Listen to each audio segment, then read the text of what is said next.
तो चलिए आज डिजिटल जासूस बनते हैं। पता लगाते हैं कि जब हम किसी अनजान लिंक पर क्लिक करते हैं तो उसके पीछे आखिर होता क्या है। अब जरा इस लिंक को देखिए। पहली नजर में क्या लगता है? बस कुछ अक्षर और नंबर, है ना? पर क्या ये वाकई में बस इतना ही है, या ये हमसे कुछ ऐसा कराना चाह रहा है जिसके बारे में हमें कोई अंदाजा ही नहीं है? आज इसी की तह तक जाएंगे। तो ठीक है, इन्वेस्टिगेशन शुरू करते हैं। और किसी भी केस में सबसे पहला सुराग क्या होता है? सबूत। यहां हमारा सबसे बड़ा सबूत है ये यूआरएल खुद। ये रहा हमारा सबूत, पूरा का पूरा यूआरएल। अब एक अच्छे जासूस की तरह इसे बहुत गौर से देखना होगा, क्योंकि यकीन मानिए इसका हर छोटा सा हिस्सा एक कहानी कह रहा है। तो चलिए अब इस कोड को तोड़ने का वक्त आ गया है। इस लिंक को कह सकते हैं कि हम इसके पुर्जे पुर्जे अलग करके देखेंगे कि इसके अंदर आखिर कौन सा राज छिपा है।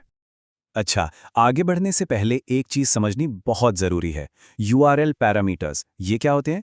समझिए कि ये वो छोटे छोटे सुराग हैं जो मिलकर पूरी कहानी बनाते हैं। किसी भी लिंक में जो सवालिया निशान होता है ना, यानी क्वेश्चन मार्क, उसके बाद का जो भी हिस्सा है वो पैरामीटर्स ही हैं। यही वेबसाइट को बताते हैं कि करना क्या है। अब देखिए, कुछ पैरामीटर्स तो बड़े सीधे साधे होते हैं। जैसे यहां लिखा है इनवाइटेड बाय, मतलब ये लिंक किसने भेजा है। और वॉर्ड आईडी, शायद ये किसी वीडियो की आईडी होगी। ये समझना तो काफी आसान था, है ना? लेकिन असली पहेली तो अब शुरू होती है। ये देखिए, आर्ग पैरामीटर, जरा इस पर गौर करिए। ये क्या है भला? अक्षर, नंबर, मतलब कुछ भी। एक लंबी उलझी हुई सी स्ट्रिंग। असली राज यहीं छिपा है। हमारी सारी जासूसी इसी पर टिकी है। तो सवाल यह है कि इन अजीब से दिखने वाले अक्षरों के पीछे आखिर छिपा क्या है? ये कौन सा सीक्रेट कोड है? चलिए इसे तोड़ते हैं। तो इस कोड को कहते हैं बेस 64 एनकोडिंग। अब ये भारी भरकम शब्द सुनकर घबराना नहीं है। आसान भाषा में समझिए, ये एक तरह का डिजिटल सीक्रेट कोड है, या कह लीजिए एक ट्रांसलेटर है।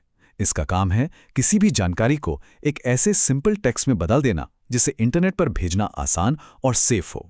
और जब हमने इस सीक्रेट कोड को डिकोड किया तो ये देखिए क्या मिला। ध्यान से देखिए, इस टेक्स्ट के अंदर एक और लिंक छिपा हुआ है। और सबसे बड़ी बात, इस लिंक के आखिर में लिखा है .apk। बस केस सॉल्व हो गया। यही वो सुराग था जिसकी हमें तलाश थी।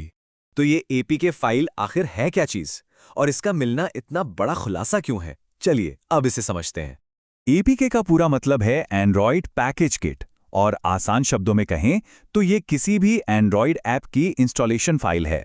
बिल्कुल वैसे ही जैसे विंडोज कंप्यूटर पर कोई सॉफ्टवेयर इंस्टॉल करने के लिए .exe फाइल होती है। तो हमारी पूरी जासूसी का नतीजा क्या निकला? वो अनजान लिंक सिर्फ एक वेबसाइट का पता नहीं था। नहीं, वो असल में डिवाइस को चुपके से एक ऐप डाउनलोड करने का सीधा कमांड दे रहा था। और ये बात खतरनाक हो सकती है क्योंकि हमें बिल्कुल नहीं पता कि उस ऐप के अंदर क्या है। और यहीं से हमारी जांच एक बड़े सवाल की तरफ मुड़ जाती है। ऑफिशियल ऐप स्टोर के बाहर से इस तरह सीधे सीधे कोई ऐप डाउनलोड करने का मतलब क्या है? इसके फायदे क्या हैं और नुकसान क्या हैं? इस पूरी प्रक्रिया को एक नाम दिया गया है, साइड लोडिंग। इसका सीधा सा मतलब है किसी ऐप को गूगल प्ले स्टोर या एप्पल ऐप स्टोर जैसे ऑफिशियल जरिया से डाउनलोड करने के बजाय सीधे इंटरनेट से किसी लिंक के जरिए इंस्टॉल कर लेना। तो इन दोनों तरीकों में आखिर फर्क क्या है? देखिए, जब कोई ऐप ऑफिशियल ऐप स्टोर पर आता है तो उसकी बहुत कड़ी सुरक्षा जांच होती है। अपडेट्स भी खुद ब खुद मिल जाते हैं और इसलिए खतरा काफी कम होता है। वहीं दूसरी तरफ साइड लोडिंग में कोई सिक्योरिटी चेक नहीं होता। अपडेट्स की जिम्मेदारी भी खुद की होती है और जाहिर है जोखिम बहुत ज्यादा होता है। लेकिन हाँ, एक बात है, इससे डेवलपर्स को पूरी आज़ादी मिलती है, बिना किसी रोक टोक के। तो इतनी सब जानकारी के बाद सबसे बड़ा सवाल यही है कि इस डिजिटल दुनिया में सुरक्षित कैसे रहा जाए। चलिए अब एक डिजिटल जासूसी किट तैयार करते हैं जो हमेशा काम आएगी। तो ये रही वो जासूसी टूल किट। नियम नंबर 1, किसी भी अनजान लिंक पर क्लिक करने से पहले हमेशा शक करें। नियम नंबर 2, लिंक में अगर कोई लंबा अजीब सा कोड दिखे तो समझ जाइए कुछ तो गड़बड़ है। नियम नंबर 3, हमेशा याद रखें .apk का मतलब है ऐप इंस्टॉलेशन, सिर्फ कोई वेबसाइट नहीं। और चौथा और सबसे जरूरी नियम, ऑफिशियल ऐप स्टोर के बाहर से कुछ भी इंस्टॉल करने में क्या क्या खतरे हैं यह हमेशा पता होना चाहिए। और आखिर में एक सवाल सबके लिए, आज की इस दुनिया में जहां ऐप स्टोर्स हमारे लिए एक तरह का सेफ्टी फिल्टर बन चुके हैं, क्या साइड लोडिंग करना एक ज़रूरी आज़ादी है, या फिर ये एक ऐसा गैर ज़रूरी खतरा है जिसे मोल लेना बेवकूफ़ी है?